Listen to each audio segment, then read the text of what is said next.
Bienvenidos nuevamente al Magazine Estelares, el magazine que nos une. Ya saben, la cita en el Canal 8 a las 8. Hoy con un invitado muy especial, muy querido para todos nosotros, él es Teo Rincón. Bienvenido. Muchas gracias. Teófilo, o Teo, más de la casa, más de cariño. Pues más conocido como Teo. Más conocido como Teo. Teo es uno de los principales líderes de la comunidad en y con condición o en situación de discapacidad de nuestra región. Teo, cuéntanos un poquito cómo arranca ese proceso en tu vida y en qué momento terminas liderando procesos tan importantes como los que tienes hoy a cargo. Bueno, tuve el accidente a los 19 años, perdí la pierna y el brazo. Entré como un duelo porque todas las personas que sufren alguna discapacidad entran a duelo.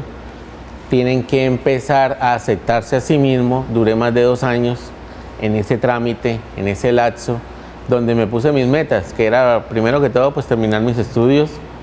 Tú eras muy jovencito, además eras un joven bien conquistador, rumbero. Me imagino que ese proceso fue difícil a esa edad. Sí, claro, fue bastante difícil, tanto para la familia como para uno.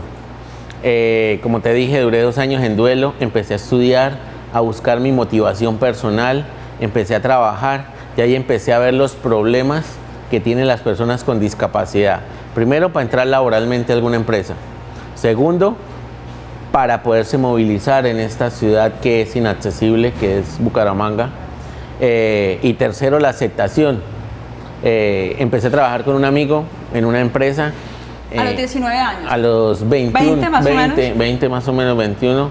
Y después de trabajar con él, aceptarme, ver de que la gente me empezó a rechazar, volví a un duelo de 1 año, después volví a buscar empleo, pues de todas maneras mi familia me acogía y ellos querían personalmente que no siguiera la vida laboral, sino que me estuviera en la casa. Ese es un problema, porque lo tratan de... Te incapacitan, ¿no? Personalmente lo incapacitan a uno. Volví a trabajar, a comprarse uno sus cosas, la vanidad, su loción, su reloj, etcétera. Y ahí es donde empiezo a enfrentar los problemas y a verme de que necesitaban una voz, un eco en el silencio, se puede decir, donde las personas en cargos públicos a veces nos rechazan involuntariamente. Llega uno a pedir un implemento, una silla de ruedas, una ayuda, y ellos le ponen a uno la barrera de entrada. No hay, venga tal día. La barrera de no hay, o mira, aquí está, entre comillas, como el aporte o la donación, y muchas veces no se está pidiendo eso, se requiere como la oportunidad, ¿cierto, Teo? Sí, claro. La barrera de que no le dan una ruta de seguimiento de cómo seguir la discapacidad, la barrera de que le entregan la silla de ruedas y no venga a molestar más, ya le dimos algo, el gobierno solo le da su silla de ruedas. En la gobernación de Santander se está tratando de hacer una ruta de atención donde la persona adquiere la discapacidad, se le hace seguimiento, tanto psicológico, se le hace también el seguimiento a las instituciones que ¿Restaurante servicio de salud? Sí, claro. ¿Y tú eres quien está liderando ese proceso? Tiene un grupo de personas que está trabajando con la población más vulnerable en un lugar preponderante donde la discapacidad está primero que cualquier cosa. Muy bien, muy interesante. Teo, nosotros entramos a la entrevista hablando de tus logros y de tu liderazgo porque digamos que es una característica muy propia en ti. Pero detrás de tu condición hay un proceso difícil, hay un proceso de crecimiento y yo recuerdo mucho una anécdota que tú nos comentas de tu parte afectiva que pienso que es muy diciente de cómo a veces desafortunadamente se ve la discapacidad. ¿Quisieras compartirla con nuestros televidentes? De cuando tú te querías casar y estabas así muy enamorado. Aún sigo enamorado. Perdón, muy buena la aclaración, sigue enamoradísimo. Claro, yo me casé hace 10 años precisamente. Con mi esposa, cuando éramos novios, fuimos a varias iglesias. Y ¿Ella te conoció así, en condición de discapacidad? Sí, sí, me conoció así. ¿Se enamoró perdidamente? Duramos 1 año de novios, decidimos casarnos y empezamos a recorrer ese tema, ¿no? De ir a buscar la iglesia. Cuando de 3 iglesias que fuimos, las 3 me cerraron las puertas por mi condición. Una, el sacerdote dijo que no le hacía ese daño a ella porque más adelante yo iba a ser una carga. Entonces uno habla de las personas que están hablando de Dios en la tierra, son las primeras que marginan, que nos discapacitan, entre comillas. Le dijo que no me casaba.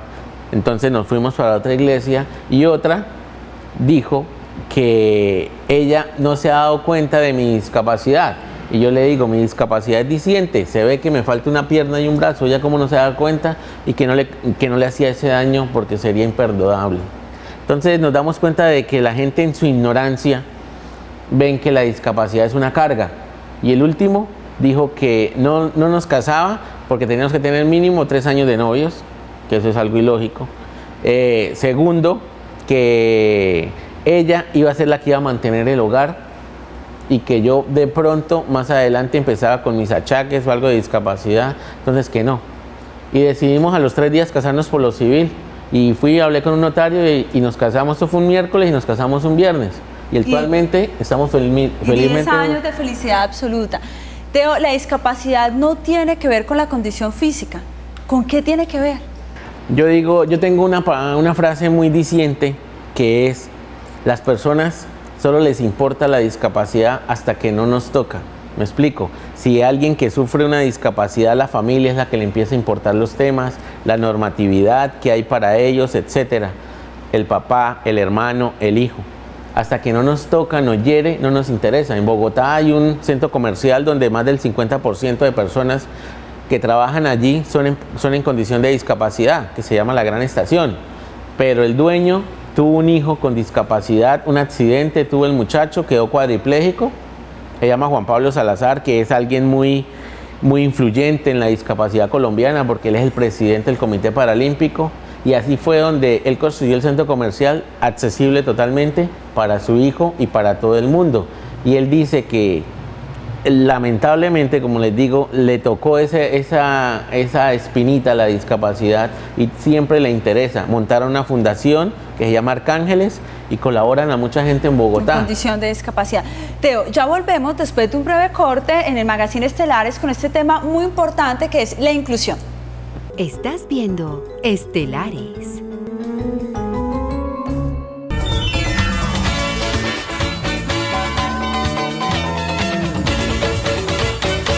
Me avisa cuando estemos al aire. ¿Allá?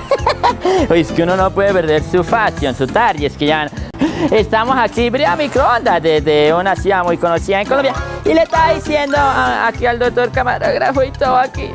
Les vengo a contar aquí en Estelares un problema que tengo de la suegra y todo. Porque yo ante todo les quiero contar que es un tipo muy leído, o sea, muy culto, es que llaman. Por ejemplo, que me compré el libro de cómo pasar de los 100 años. Y llegó mi mujer Arcilia y me dijo: Luchito, ¿qué hizo el libro de cómo pasar de los 100 años? Yo le dije: lo boté antes que lo leyera su mamá. Porque la vieja donde pase de los 100. No, es que la suegra, de verdad, un saludo a todas las suegras que nos ven aquí en Estelares que llaman. La suegra es un complique también. Mi suegra se enfermó, que viajito, y pues tocó llevarla al médico porque tenía principios de ataxia, que llaman. Bueno.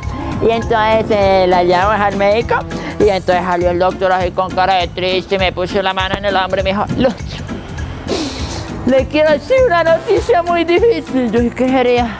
Ya, a su suegra le quedan 2 horas de vida. Yo le dije: bueno, ya esperamos lo más, esperemos lo menos. Es que la vieja es una vaina. Y se murió la vieja, se murió la suegra, desafortunadamente, y qué pena. Y entonces estábamos en el velorio y todo, y ahí todo el mundo llorando, y yo ahí, pero así, casi riéndome, y todo el mundo me miró, que no me reía, lloraba, y entonces yo disimulando me paré así para que no pensaran que uno es inhumano por la muerte de la suegra, y me paré en el centro y dijo: escuchen bien todos los presentes, adiós, y avión y tal, adiós. Y entonces estaba ahí yo y dije: que escuchen todos los presentes. Hubiese preferido que yo, Luchito el embolador, muriera en vez que muriera mi suegra. Y tú: ese es mucho tipo, ese yerno es el que necesitamos. Y en ese momento unas nubes, unos relámpagos y apareció la muerte. Y yo: ¡ay, no!